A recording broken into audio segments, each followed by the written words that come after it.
日本人と同じにはなれないっていうことを割り切りましょう。はい。こんにちは。次郎でございます。皆さん、いかがお過ごしでございますでしょうか。日本はですね、5月の最初にあった、ゴールデンウィークという大型連休が今日で終わります。今日で終わってしまって、その後また、普通の平日が始まります。ということで、大型連休が終わって、日本人の皆さんがみんな働き始めるんですが、皆さんはいかがお過ごしでしょうか。日本はね、梅雨という季節がこれから始まって雨がたくさん降るようになります。はい。ということで、今日は何について話そうかっていうのをずっと考えてたんですけど、日本語を流暢に話せるようになるにはどうすればいいかということで話していければいいかなと思います。皆さんはどのくらい今日本語話せますかね。話せる方いますか？話せる方いたら手を挙げてください。はい。ということで、ここからは見えないんですけど、そうですね、人それぞれだと思うんですよね。日本語をどのくらい話せるかっていうのは。で、ひらがなを読める人、カタカナ読める人、漢字も読めちゃう人もいれば、日本語が全く話せないっていう人もいると思います。はい。で、目指している日本語のレベルも人によって違うと思います。例えばある人は日本に来て旅行でちょっと日本語が話せればいいかなって思ってたりするかもしれないですし、また他の人は、日本に来て日本に住んで日本で働いてっていうことがしたいから日本語をもう完璧に話せるようになりたいと思ってるかもしれないです。で、今回の動画はその後者の人たち向けです。なので、日本語をちゃんと話せるようになりたい人に向けてこの動画を作ります。はい。ということで、まず言いたいんですけど、皆さん、流暢に日本語が話せるようになりたいと思いますが、その流暢さをどう捉えるかが学習効率を左右するかなと私は思っております。まず結論から言ってしまうと、日本人と同じレベルの流暢さになるっていうことは非現実的だと思ってます。はい。これなんでかっていうと、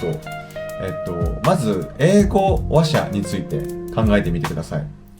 英語話者、英語を話す人たちの中に英語がネイティブの人はどのくらいいるでしょうか？あんまりいない気がするんですよね。日本人と比べると、日本語と比べるとですね。日本語を考えてみてください。日本語話者のほとんどが日本人なんです。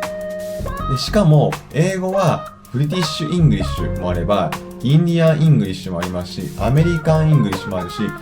英語の中でもたくさんの種類の英語がありますよね。ただ、日本語って方言はたくさんあるんですけど、基本的に一つなんですね。なんで、日本語の中での正しい日本語っていうのが一つに定まってるんです。なんで、日本語を流暢に喋る人っていうのは日本人からするとすごい限られてくる。何が言いたいかっていうと、完璧な日本語っていうものがすごいハードルが高いものになってるんですね。英語と比べて。はい。なんで何が言いたいかっていうと、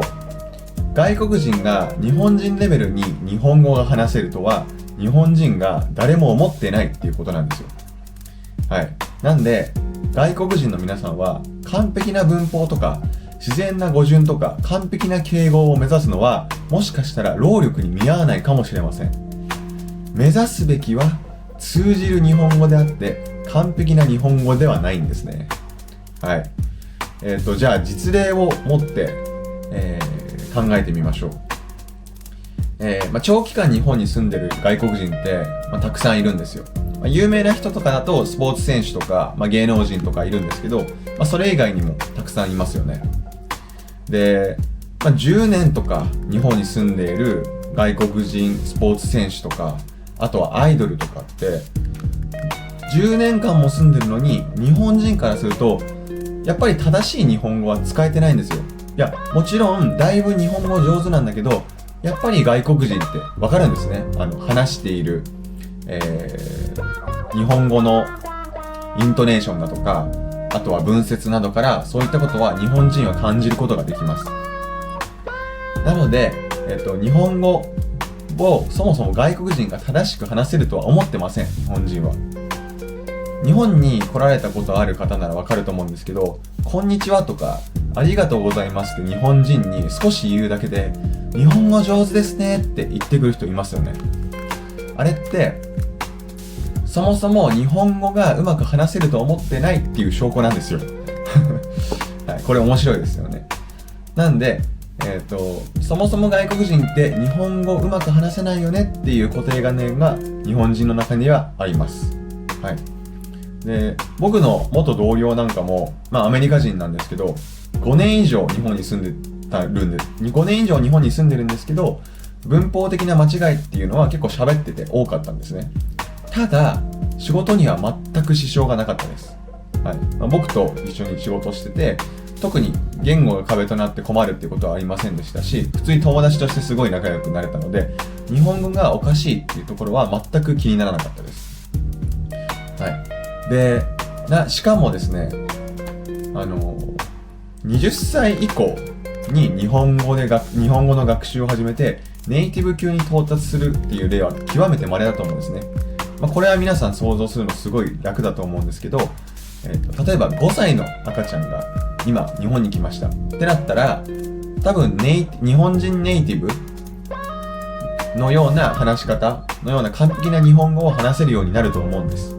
ただ20歳になってると、ある程度脳みそも成長しきってるので、完璧なネイティブ級の日本語を話せるっていうのは結構難しくなるかなと思ってます。はい、ということで今まで散々、外国人、日本人じゃない人は、完璧な日本語を話すのは無理。日本人も外国人が完璧な日本語を話すと思ってない。だから完璧に話さなくていいってことを言ったんですが、じゃあ効率的な学習方法っていうのは何なのでしょうか。まずですね、文法書ですね、日本語を学ぶ上でたくさん有名な教科書あると思うんですけど、それとにらめっこしてても話せるようにはならないと思います。で、重要なのは通じる日本のインプットとアウトプットだと思います。完璧な日本語ではありません。例えば、僕が結構ね、おすすめしてるのは、YouTube とか日本のテレビとか、この動画もそうですけど、あとアニメとか映画とかを大量に見ることっていうのがすごい重要なんじゃないかなと思ってます。気づいた方もいらっしゃると思うんですけど、今この動画の上側には、ですね、日本語で僕が何を言ってるかっていうのが表示されていて、この両脇にはその単語の解説とか、あとは JLPT テストでどんくらいのレベルかっていうのが表示されていると思うんですけど、こういうのはすごいいいと思います。ひたすらインプットですね。日本語を常に聞き続ける環境っていうのが作るのがまず必要。あとはやっぱりアウトプットすることが大事なんで、日本人と、リアルまたはオンラインで確実に話せる方法っていうのを見つけた方がいいと思います。リアルだったら、バーとかに行って日本人捕まえて話しかけるとかでもいいと思いますし、オンラインでもマッチングアプリとか、あとは VR チャットなんかを使って日本人と会話をするっていう機会を作るのが本当に重要だと思います。で、日本人と直接話すことで自然に伝わる表現、通じる言い回しが身につくことになります。で、語順、活用とか品詞とかにはこだわりすぎないで、間違えても伝われば OK の精神でやってみましょう。はい。で、心構えの話なんですけど、日本人と同じにはなれないっていうことを割り切りましょう。どんなに頑張っても日本人は外国人をネイティブとは見なしません。はい。だからこそ伝われば良いという視点に切り替えて、無駄なプレッシャーをなくすことが大事だなと思ってます。